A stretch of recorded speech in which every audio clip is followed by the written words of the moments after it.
So let us begin.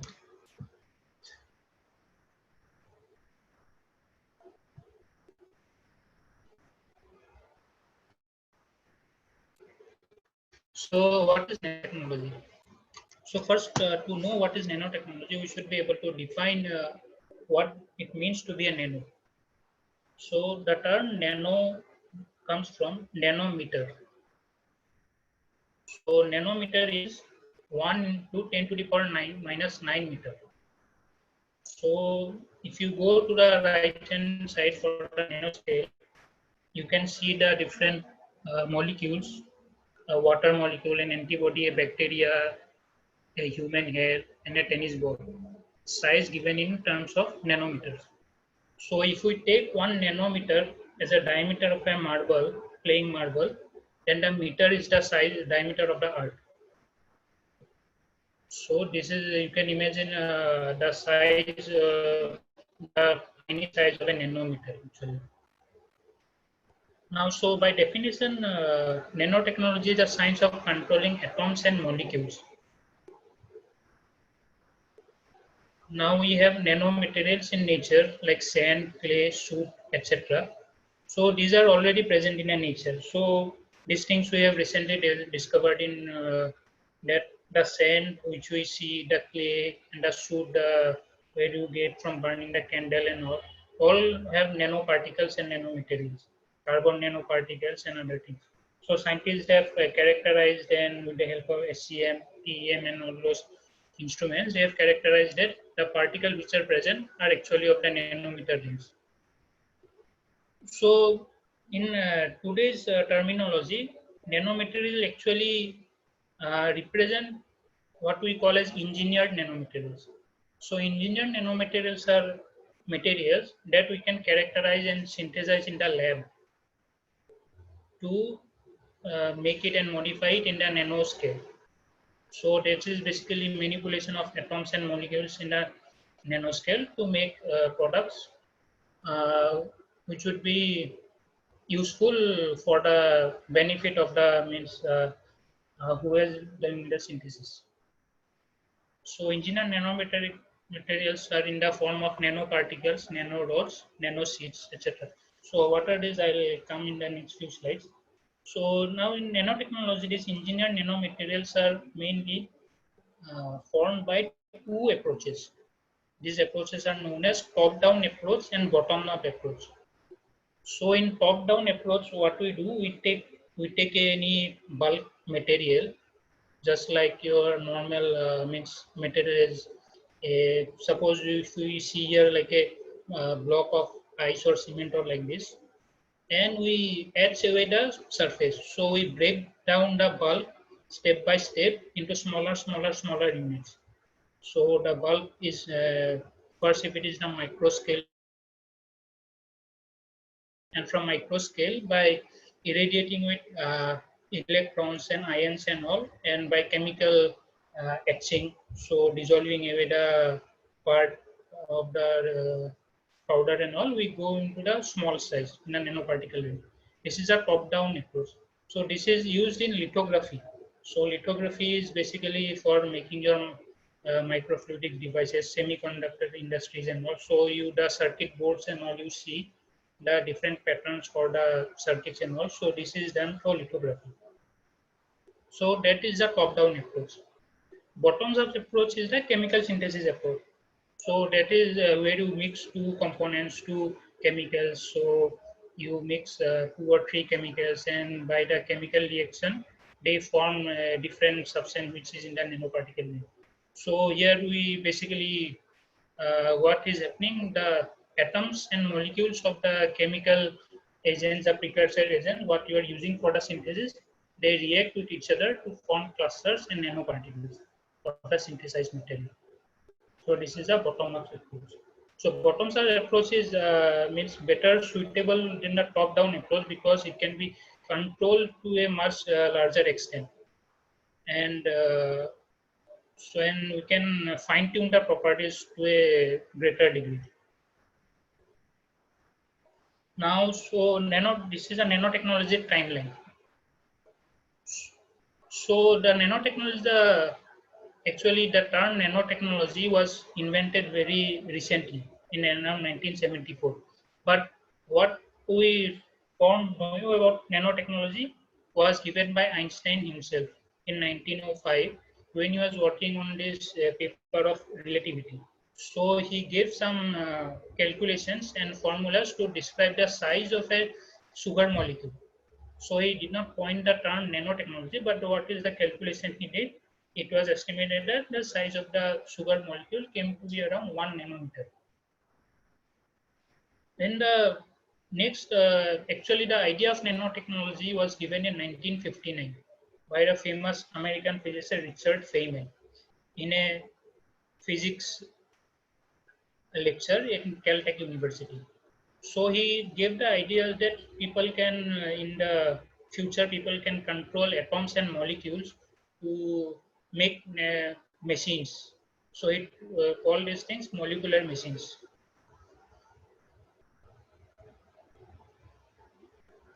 Yeah, and so in around the next decade, so many people tried working on this thing. So in 1974, Norio Taniguchi was a Japanese scientist. He was working on the semiconductor field. So he was an expert in ion beam technology. So what he did, he used the ionic beam voltage power of the transmit electron microscope, and he did lithography and in the silicon nanoparticles, silicon nanomaterials. So by fine tuning the shape and size of the etching he did, so basically he did a top down approach and he coined the term nanometer and nanotechnology. Then the next big development happened in 1981, where the scanning tunneling electron microscope was developed. So for the first time in history, people could actually now means get a clearer idea of what a nanoparticle or a nanomaterial is. So they can manipulate the nanomaterial with the electron beam from the scanning talent. They can move the nanoparticle from one position to the another, and they can measure it. So this was a very big discovery in this nanotechnology timeline. Then in 1991, Hezima discovered the carbon nanoparticles. So he discovered the carbon nanoparticles, and this really opened up the scope for the development of very other nanoparticles like silicon nanoparticles and etc. Then this nanotechnology saw a very huge rise in research in this field, and it led to the development of various other things like soldering, buckyballs, and all those things. And in 2004, another major discovery was done in Manchester University by H.I. and A.K. Noveslav. So they discovered graphene. So graphene is basically a single sheet layer of graphite. So the normal lead pencil you use for writing, so this is made up of graphite. So if you take one atom layer thick of that graphite and peel it apart, you get a graphene sheet. So graphene sheet has very excellent thermal properties, electrical properties, conductivity properties because of its nanosize. Then in 2016, J. Fraser, B. Feringa, and all were given the Nobel Prize in Chemistry for their research in molecular machines. So molecular machines are using molecular propellers, molecular receptors, nanoparts. So what is that? So basically they are able to control the molecule by light or by applying electric voltage to initiate movement in the molecule. So they can control it to move from a point A to point B, point A to point C, an individual molecule. So because of their work in this field, they got the Nobel Prize in Chemistry. Now next we come to what is nanomaterials actually. So why nanomaterials are so high in demand and what are its advantages?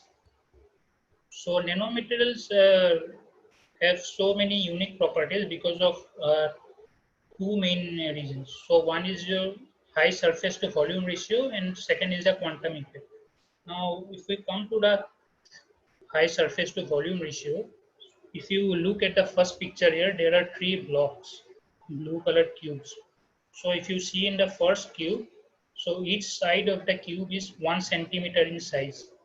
And if you multiply the surface area of that, so 6 into 1 centimeter is 6 centimeters. But if we see in the second one and if we see into the third one, we can see that the cubes have been dissected into very smaller units or pieces. So here you can see each piece is 1 centimeter. Centimeter has been divided into 1 millimeter cubes.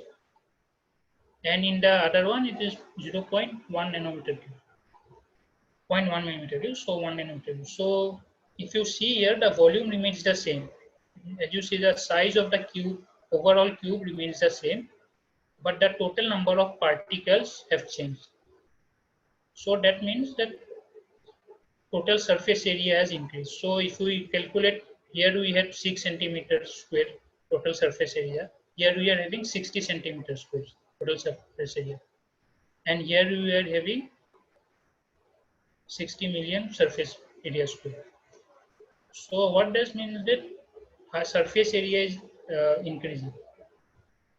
The benefit of it is this, that suppose if you uh,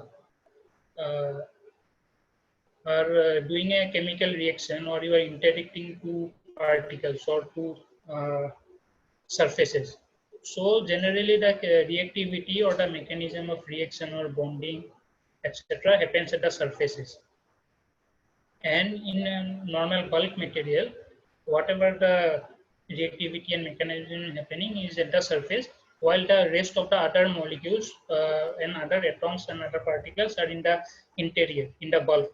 So they do not take part in these interactions.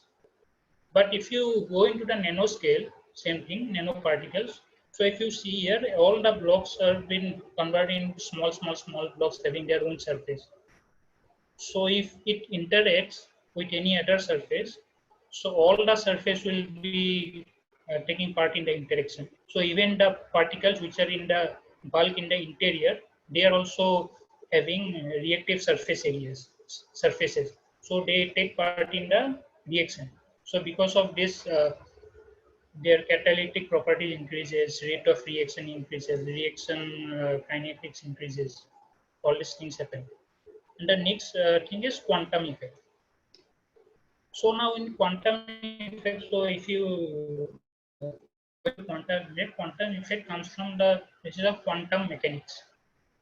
So normally we know that in a bulk surface area, the electrons of the surface can move around through the whole surface. So they do not show any specific properties. But if we reduce the size to the nanometer scale, the electrons are confined to the whole area. So if you can see here, the electron have a area of 1 centimeter to roam around. But if you go in the second one, the electron will have a area of 1 millimeter to roam around. And if you go into the third cube, you will see that the electron has the area of 1 nanometer to roam around. So the position of the electron becomes trapped. It's become localized in the particle, in the nanometer particle, it is occurring. So this is known as quantum confinement. So this gives rise to various properties. So in physics, we may have learned that in every particles, every electrons and all occurs in discrete energy levels. So if we suppose if we can confine a particle to a very small area, then the energy level of that particle becomes discrete. So this energy level becomes discrete. So it shows different kind of electrical behaviors and electromagnetic behaviors and all. And then normal in bulk particles, there the force of gravity is more than the force of electromagnetism. But due to the confinement effect of the quantum confinement effect, gravity does not show that much of effect in the nanoscale. In the nanoscale, the electromagnetic effect is a more major concern. So all these properties people have used to uh, in various nanomaterials to develop various nanomaterials such as 0D nanomaterial, 1D nanomaterial, and 2D nanomaterial. So if you see in the here, so 0D nanomaterials are the particle where none of the direction is in the microscale. Everything is in a nanoscale. So that's in height, width, length, all are in the nanoscale. So nanoscale is in nanometer range. So actually, people nowadays tell less than 1000 nanometers to be nano range, but actually the definition is till 100 nanometers. You can tell it as a nano range. So all this, if you will see, all this will be the length, width, and breadth. Length, width, and height will be in the nano range. Then we come to 1D particle. 1D nano. So in 1D we get carbon rods, carbon nanotubes, carbon wires. So basically here the length is in the micro scale. So length can extend up to micrometers, but the breadth and height is in the nanoscale. So here you get nanotubes. So nanotubes and nano rods and nano wires are basically all same, but nanotubes are hollow. So they are in a hollow cylindrical structure, and the inside is hollow. In the rod, it is like a full. So if you compare it an iron beam and iron rod, so if the rod is sometimes hollow, then you can check it as a carbon nanotube. And if it is full, then you can classify it as a nano rod. So nanowires. Nanowires almost you can say as nano rods, but the difference is the diameter of the nanowires is small. So around 22 nanometers and less is generally diameter is considered as nanowires, and upper than that is considered nanorods. Nanowires are also more flexibility than nanorods, so they can bend and twist like wires and all. So this is the 1D nanomaterials. Next, we have the 2D nanomaterials. So 2D nanomaterials, if we see 2D nanomaterial, the height is only in the nanoscale. The other two, length and width, can go into the microscale. So here basically this is our seeds. So if you see normally see seeds and all, the height is small, but the length and width can be more. So this 2D materials work on the same principle. So that is the, we can say that's graphene, multi-layered graphene and all these things. So these are 2D nanomaterials. Next is the 3D materials. So 3D materials are the macro materials. So here all the dimensions are length, width are in the micro scale. None of this is in the nano scale. So it is graphite. So which is the of which one layer is the graphene. So graphite, diamond, all these things are not one of the range in the nano range. So these things are known as 3D material or bulk materials.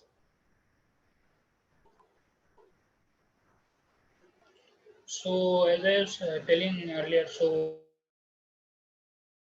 very good properties, advantages of our bulk materials.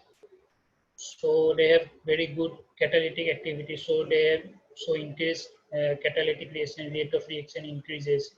So if we are using any catalyst for any chemical activities and all, so particles if it is in the nano range, so its catalytically activity increases. That means we can use smaller amount of particle to initiate the same catalytic rate of reaction. Similarly, mechanical properties, electrical properties changes. So in mechanical properties, so if we see, then a graphene layer is almost very strong. It is one of the strongest material on Earth. So it is thousands of times stronger than steel, bulk steel. In some volume to weight ratio, if we use a graphene material compared to steel, so it is very hard. So all these mechanical properties come because of the nanoscale. In the nanoscale, so as I was telling earlier, if the whole surface, so in the nanoscale, the electromagnetism and the other forces like covalent bonding forces, non-covalent forces, all these forces play a major role. So these forces will significantly affect the properties of the substance. So due to this, their because their bonding strength is increased and all these things, so their mechanical properties increase. The breaking stress strain reduces. In electrical properties, because of the confinement effect. So if you see normally, if you take a example of an conducting material, so an electron has to jump from the conduction band to the valence band to show conductivity properties. So that band length, the size of the distance the electron has to jump from the conducting band to the valence band is known as the band gap. So if we give enough energy, so it will jump and it will show conductivity. So basically is the measure of how much energy a material can take to show conductivity basically. But if we go into the same material, if we go into the nanoscale, because of the size of the material decreases, the band gap increases. Okay, so the band gap increases one thing. The second thing is the charge becomes the electron band becomes localized because of the quantum confinement effect. And so it shows very different electrical properties. So suppose a gold nanoparticle is your 1 mm size. It will show a different electrical property than a gold uh, material of size 100 nanometer because of the change in the band gap. Or it will show different electrical properties if the size is made in 1 nanometer. This gives rise to the optical properties also. So now we know that optical properties or the phenomena of seeing anything is because of the ray of sunlight or wavelength of light that is being reflected.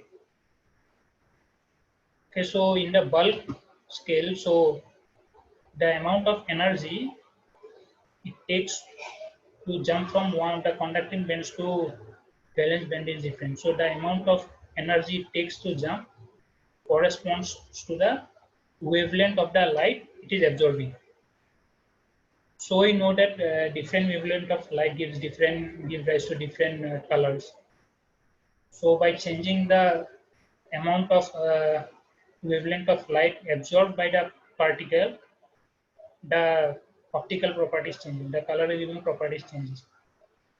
So it shows a blue shift. Blue shift means the higher the energy it is absorbing, the shorter is the wavelength of light. So as we go from bulk scale to nanoscale, it shows a blue shift. In the high precision and targeting.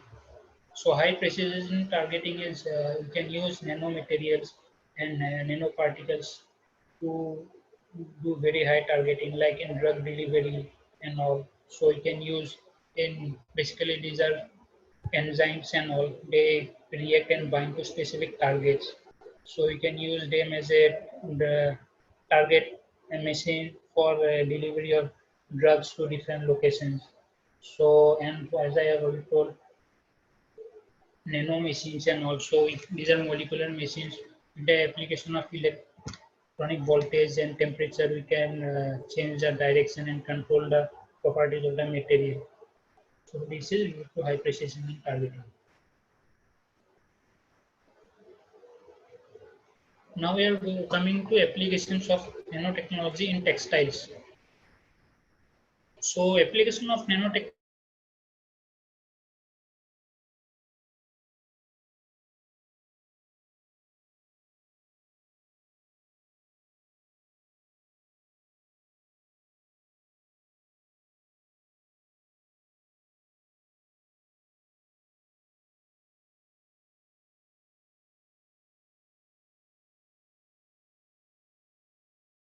things. So if we go to smart textiles,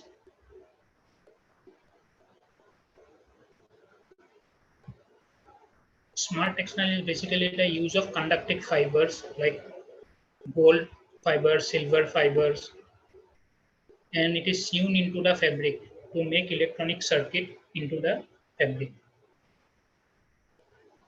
With that, we can create various electrical circuits in the fabric. And the fabric is like any other normal fabric because the fibers are very fine in length, diameter, and all those things. Next is a self-cleaning capability. So self-cleaning capability is given by two different mechanisms actually. One is the hydrophobic mechanism. So basically dirt and dust, whatever is being attached onto the fabric, it cannot completely adhere to the fabric. And if water or moisture or something is there, it just takes it along with it. Then there is antibacterial fabric. Antibacterial fabric is the incorporation of fabric with different metallic particles or other units that actually hamper in degrade the bacteria or microbes that are trying to attach onto the fabric. Censoring is same as a smart textiles one. We can use that one. Self-repairing fabric. So self-repairing fabrics are basically fabrics where they can join together. The chemistry is such that on the application of uh, a mechanical force or the application of heating force, the thing joins together. Basically, if you can visualize, you can visualize as a rubber or putti. So or plastic even. So if it breaks, if we add heat, because of the chemical reaction, it rejoins together. Same principle it works on. Flame resistance is uh, it resists the means burning capabilities of that by quenching the uh, oxygen or oxygen groups in the means chemical structure which takes part in the flaming. Means ultra strength is given by fabric which have a very high tensile strength, mechanical strength, and those things. UV protection. UV protection is given by your titanium dioxide nanoparticles and other things. Basically, what they do, they block the UV rays. So as I said, because of the because of the band gap of the particles, they absorb energy in different according to the band gap size they have. So UV protective garments in titanium dioxide, they absorb this UV rays. So now we'll see in a little bit detail the applications in fibers and yarns. And we'll see the non-wovens how are being made, coating of different coating chemicals, formulation of different coating chemicals, and how it is used in e-textile. So now what the examples I am giving, so these are the things going on in our means organization. All these things we are working on currently, and some of them are in the future. Future, what we are releasing, I have not given yet. Whatever we are doing right now, so I have given you. Yeah, before going to that, so I want to have a quick means, discussion on this lab to market thing. So normally, whatever we make in the laboratory scale, there are various stages of development which need to be initiated to go into the production scale. So this thing has been done for our products what we have used right now, what we have developed right now, and it will be done for the other products also. And basically, this is a step that has to be followed by anyone who is into product development. So first is the discovery of the problem statement. What problem you are going to solve? What will be the resources required? If there are any customers, or if you're just going and you find it out later that there is no one to take it to use. So this is a discovery stage. After that, you have to set the lab. So you have to make the basic lab setup. like basic parameters, how to monitor the weight, how to measure the quantity, and all basic lab setup like your glasswares, your place to lab desk, and basically weighing scales, balances, and all these things. Then is a lab scale-up. Lab scale-up is the procurement or use of the different sophisticated machines or scientific machines like SCM, TEM, FTIR. These are actually various characterization instruments which help to determine the particle or whatever you have made to determine the accuracy. If you are, suppose you are trying to make a polymer, if that polymer, what you have made is actually that polymer or not. For that you need all these different equipments. So this comes in the labs scale. Then it comes in the development stage. In the development stage, so if you are taking the lab product to the market, you have to make a process for how to use it in the your end product. So suppose you are making a formulation for putting into creams or paste or face cream and lotions and all. So you first have to know how to do in the lotion, how to make it in the, how to make a lotion, or where you can tie up, to which people you can tie up, so you can give your product, so they can help it scale it up for you. All this comes in process development. So you need to know the parameters. So suppose you are just making the formulations you want to use, you need to know how to mix it the parameters to use in the mixing, or the, what are the testing parameters, what are the standards, the international standards to follow, or what are the minimum or maximum components you can use, all those parameters. So all this comes under process development and product development. Then comes the manufacturing stage. So manufacturing, after you have finalized the process development and the product development, so you know how to make your material or product, you know how to deploy it into the means use case product, and you know how to combine, you know everything about the testing and all.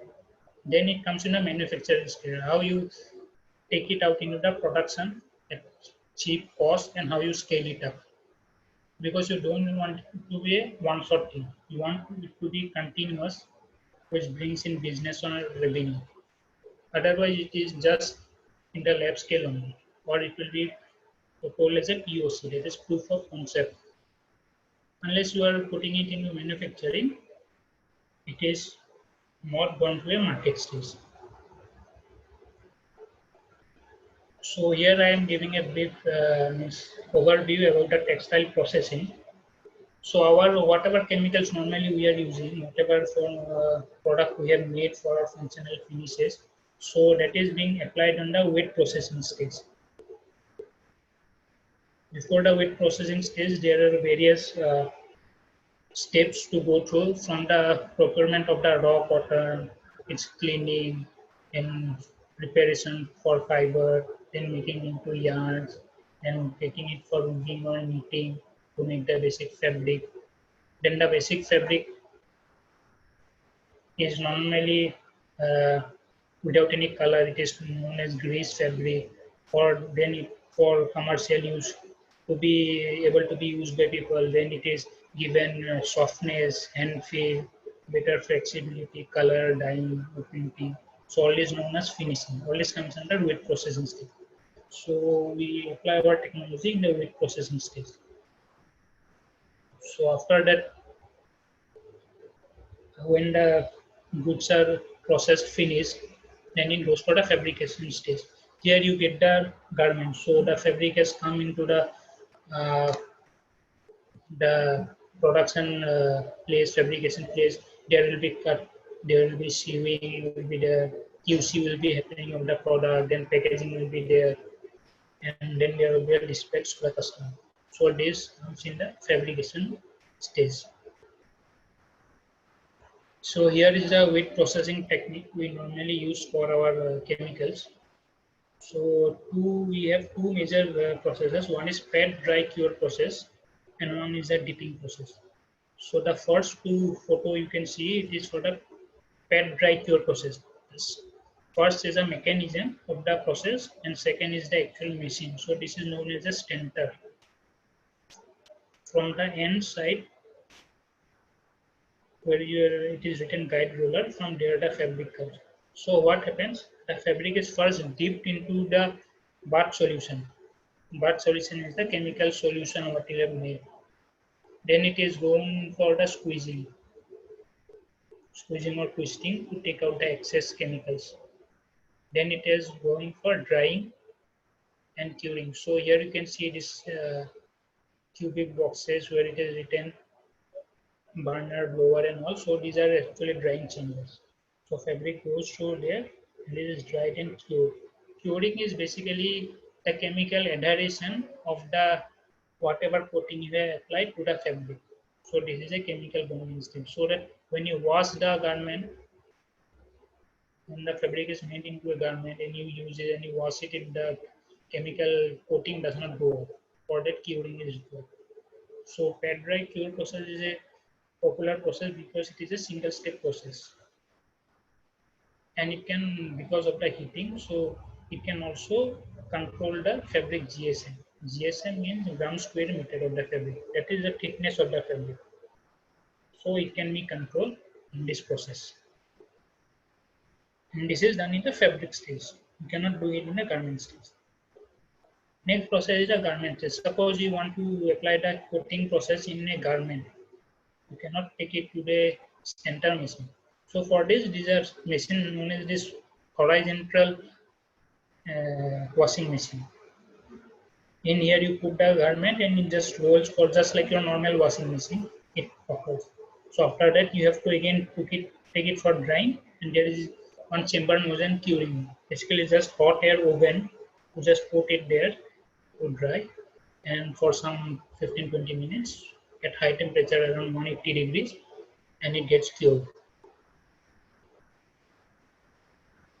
So these are some of the things we are working on right now. So here you can see nanofibers. So this is the example of a non-woven fiber. So woven fiber or woven, if you see in the right hand corner, this is a polyaramid fiber. It is the same image of a polyaramid fiber. So it is around 5 micrometer in. So you can see all these fibers are crisscrossed, like forming a web of network. So polyaramid fiber is basically used for making nylon and elastane. So the mechanism of this is the synthetic material, the synthetic polymer solution is put through high pressure through a cylinder where there is spinneret is attached which has very small holes and it which keeps on spinning, and you just pump it like when you are doing pumping out sprays during Holi and all, same mechanism actually. You do like that, but because the thing is in very high temperature inside the spinner, when it comes out, it cools and it begins to solidify into strands. So it basically there are many types. Some needs hot air actually, some need cool air, some need a chemical bath where it can react with the chemical to form into strands. So this is the spinning process. So here I am showing the electro spinning process. So here basically a high voltage is also being applied when the fiber is coming out. So what it does is gives better electrostatic adherence. So because of the electrical charge and all, you can manipulate and you can means control the density and stuff of the network of the fibers which is being coming out. So this is a non-woven. This is known as a non-woven fiber. So you have seen its use in medical field. For now, you are using mask and all mask. You have melt-blown fabric filter and all these are non-woven things. So they give better bacterial protection. Bacteria cannot pass through because of the crisscrossing structure and all. So if you, by the way, woven fabric, if you want to see cotton normal woven, the background is this green one. So you can see all these are cotton fibers actually. So you can see they are almost in a parallel type of structure. So this is the same image of a cotton fabric, and these are the fibers, cotton fibers aligned. So in the below picture, you can see this same non-woven fabric, how it looks like in the normal scale.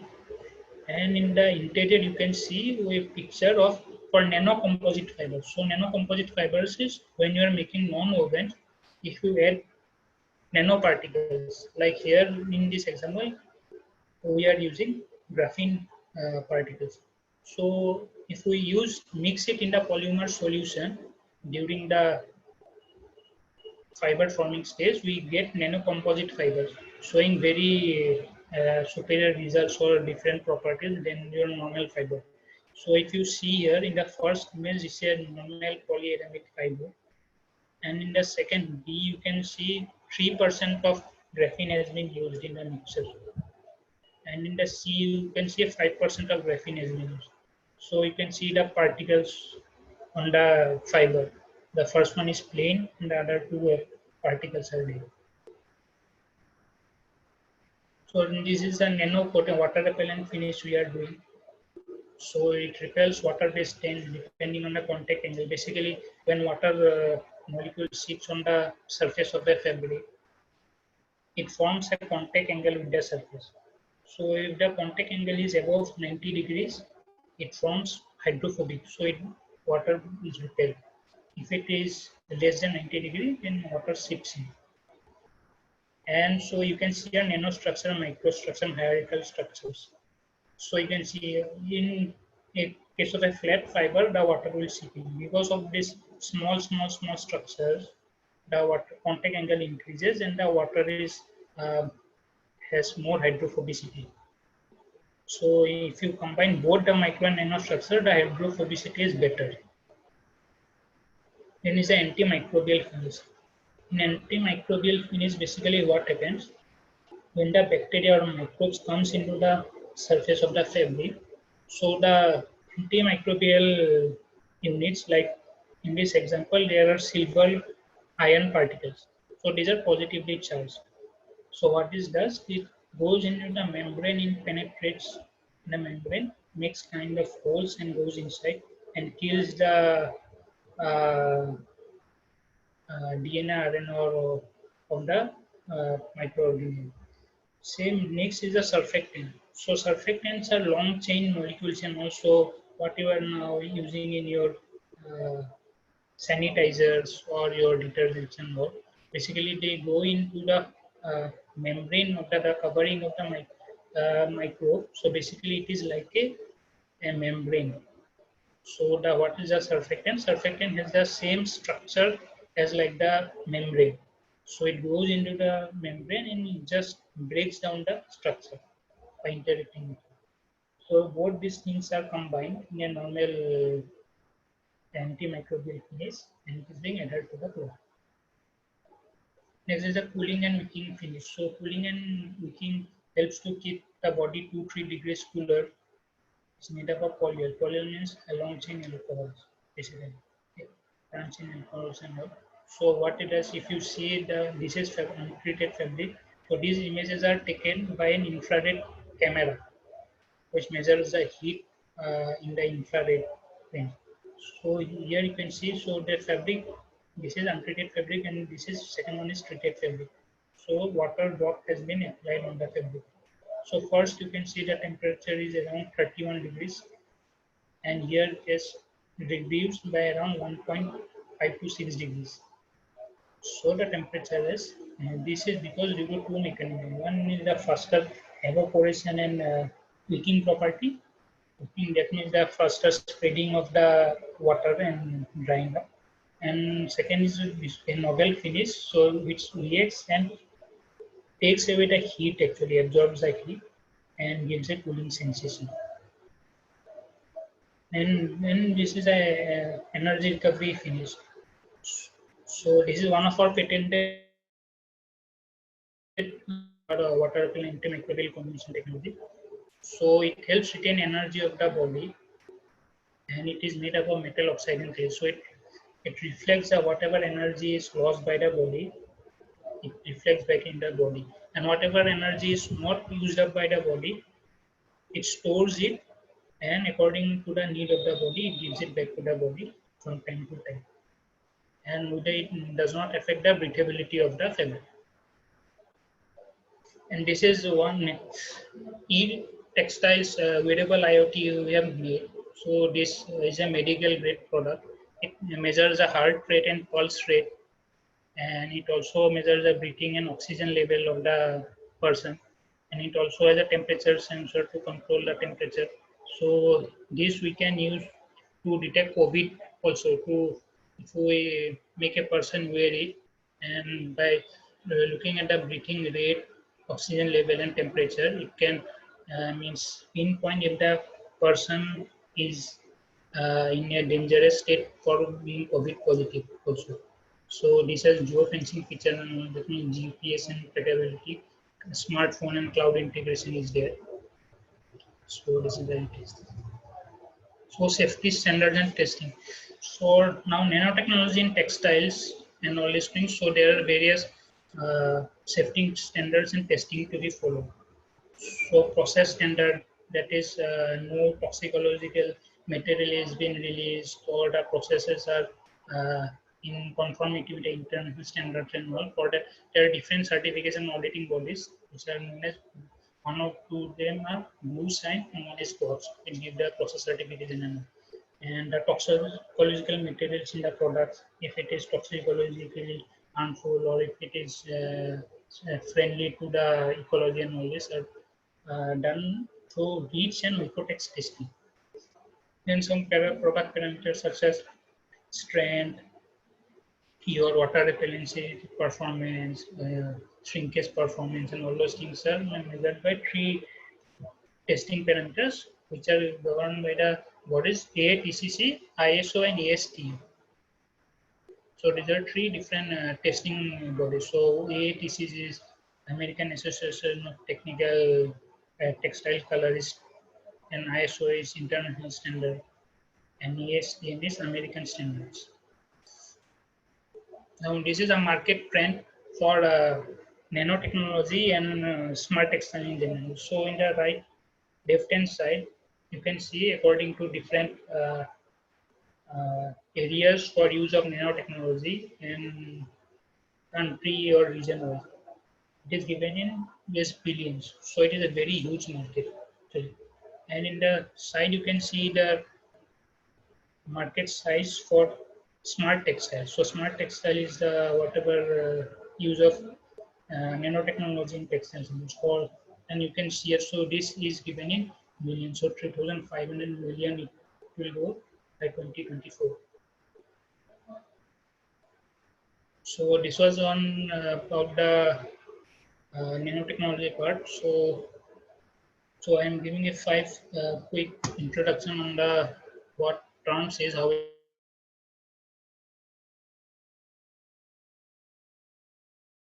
incorporated in, and we started selling online through Termsware website, our own website, from March 2017. So when we started production, we just launched with 300 jeans. The first lot got rejected actually due to QC issues and all. So some issues were there.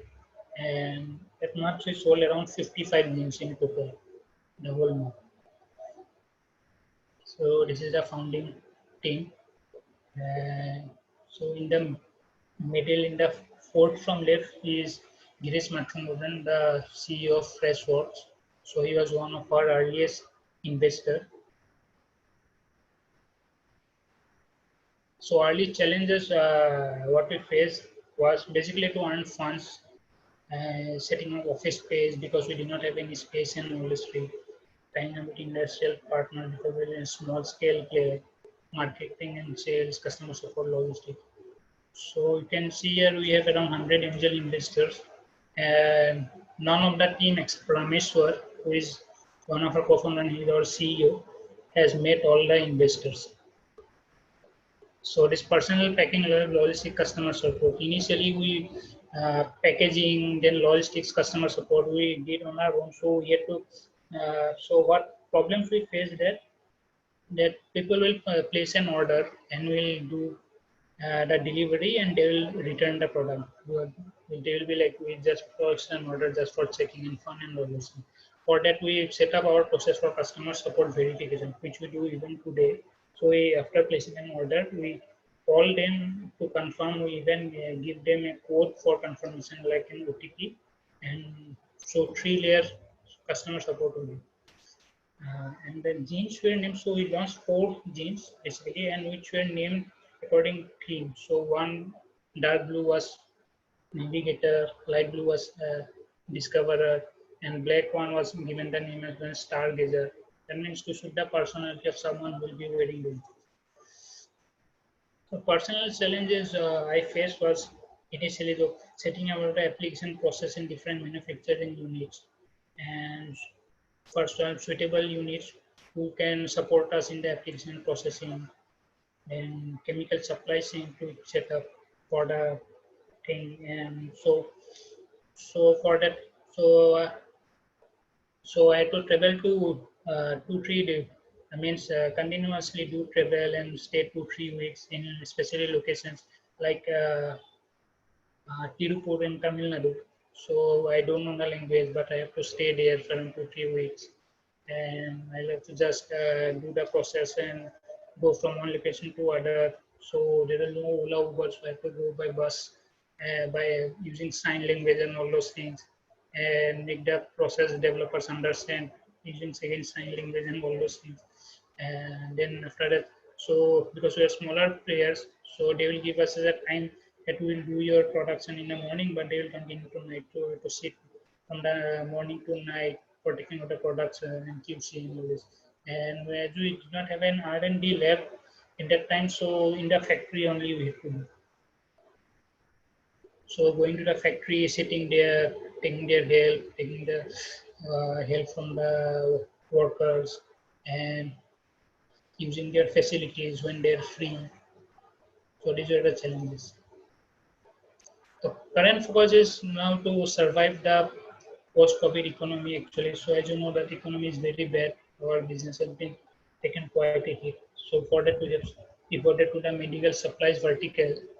So we are developing our own antibacterial antigen mask with our formulations and all those things, and becoming profitable. So we are also, because of this, we are also trying to push our brand into a new brand identity with a new focus on target groups and collaboration with industry and academic partners to increase our technology, then industrial opportunities and all. So this is our warehouse team. We still functioning in Gurgaon and Bangalore. So this focus is from the Bangalore warehouse. So milestone and memories. So Trans turned 3 recently, as we in December 2019. So the first pic you can see, this is the first month sales of terms, and this was the sales figure for October 2019. So this is the Terms Turn 3 party event. So we have our office in Delhi and some Mumbai and Bangalore. So the different celebrations were happening. So that is there. So this is the first picture. Is the first time we had gone for a interview session. So this is the first one we had in the first year itself. Second below picture is we are selected into incubation in Reliance.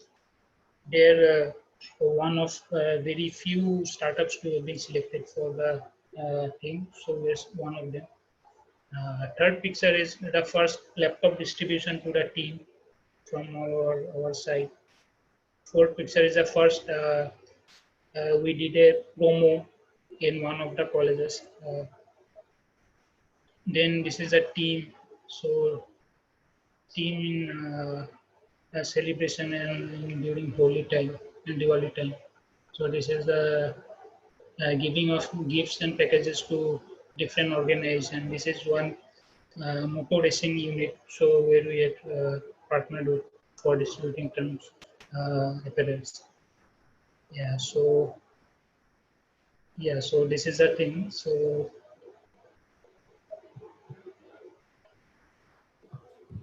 Okay, thanks, Subranil. That was actually a pretty wonderful and insightful session. Before we move on to the questions, participants, there is a poll which will allow you to rate the session. Please do vote and help us continue to deliver such great sessions. The voting will appear on your screen right now.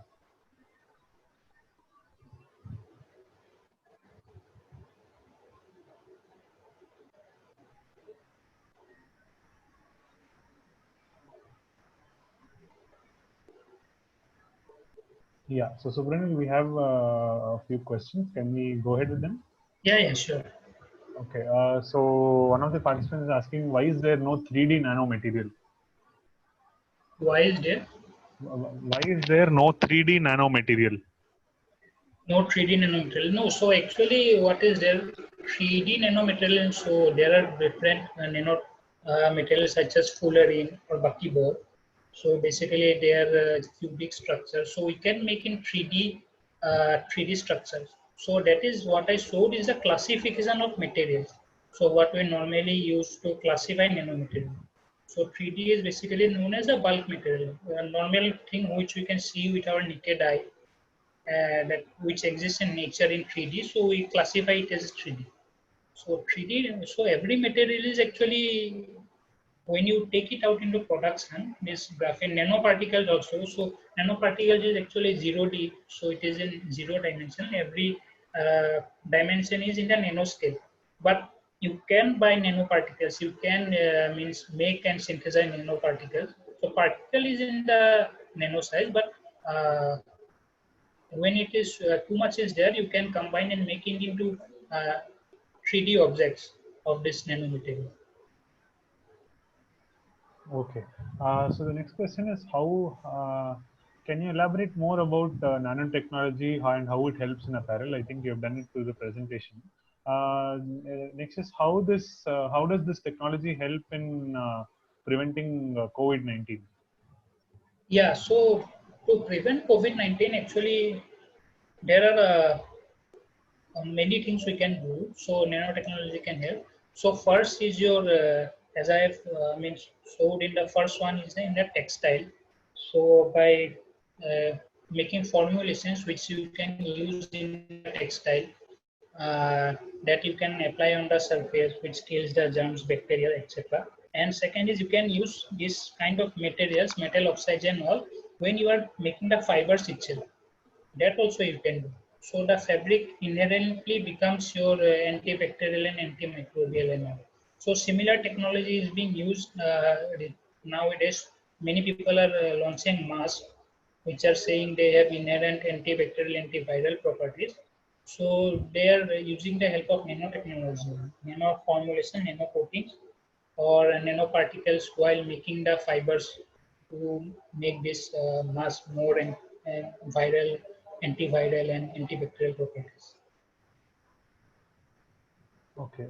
So next one is how is the compatibility of the fabric with nanoparticles? How is this maintained? Because both of them are dissimilar. So how do you maintain that? Are you using cotton or synthetic fabrics for weaving? Yeah, so you can use anything actually. So basically, what is there? So not coat to any fabric. So not only for nanomaterials, to coat any material on any surface, basically you need one binding agent. So binding agent basically means it bonds with the surface. Binding agent maybe means chemical bonding. So it makes a chemical bond or physical bonding, just like some kind of physically it is present or some kind of glue adhesive type. So this is the binding agent. So in also textile finishing, we have binding agent which are soluble in the water. So we normally use polyurethane or polyacrylic or any other material which is inert. Inert means basically they don't react harmfully to the reaction and all. So when we mix the nanomaterials or nanoparticles, so it uh, mixes with them and this polyurethane and all binding things and all, they basically make a network kind of thing, like a micro net kind of structure. There, these nanomaterials get attached and all those things. And when we apply on the fabric, so this binding unit also gets attached to the fabric. Okay. And Not a film or net. Yeah. yeah, sorry to interrupt. You were telling him. Please go ahead.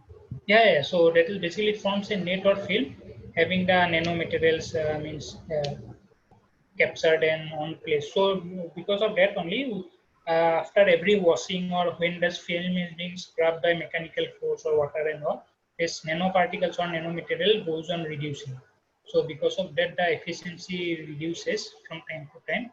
And one more thing is the safety parameters comes into play, because what the nanomaterials are being uh, leached out, if it is sorry, Okay. So the next question is, can this technology be used for medical textile products, like in hospitals? yeah, medical textile products definitely we can use. For nanotechnology, we have already means working with some hospitals and all for their stain repellent, blood repellent fabrics, antimicrobial, antibacterial fabrics. So normally the bed sheets and medical gowns and all which are being used, we are using our products to make them blood repellent, antibacterial and antiviral proof and all those stuff. So yeah, it can be used. It depends on the application what where you want to use it. Okay. Are there any startups in the same space in the rural area? Rural area in the for nanotech, not yet. So there is no startup as in nanotechnology in this rural. So it is a very actually wide field and field with very good scope. If you can implement your idea, it is a very good field to do actually. Okay. And the next one is, are you using graphene particles or activated carbon materials to coat the fabrics? Graphene particles, we are our research is underway, so we'll be launching products. We are supposed to launch this year, and but because of all this situation, we cannot do. So next year, graphene particles. Okay. And the last question is more of a request. So, are there any internship opportunities with Big T? If so, how do they approach you? Sure. So if anyone wants to plan any internship or any business queries, and also you can just mail me at subranil@bigfi.com, or you can WhatsApp me also. So from CIC, you can get my number and email ID. Okay. I think, Subramil, that's the questions we have. We've tried to address all the questions. Yeah, so thank you so much for such a wonderful session. Quick note to the participants. The certificates for this program will reach you in the next 5 to 6 days. In the meantime, we are uploading all these sessions on our YouTube channel. Soon you will receive an email with the details about our YouTube channel. Do subscribe and get direct access to these sessions as well. Thank you so much. Thank you, Subramil. It was a very Yeah, good. thank you for inviting. Thank you guys for having me. Thank Yeah, you. thank you so much, everybody. Yeah, If you voted, we'll end the webinar. Okay. Thank you, Subramil. Thank you. thank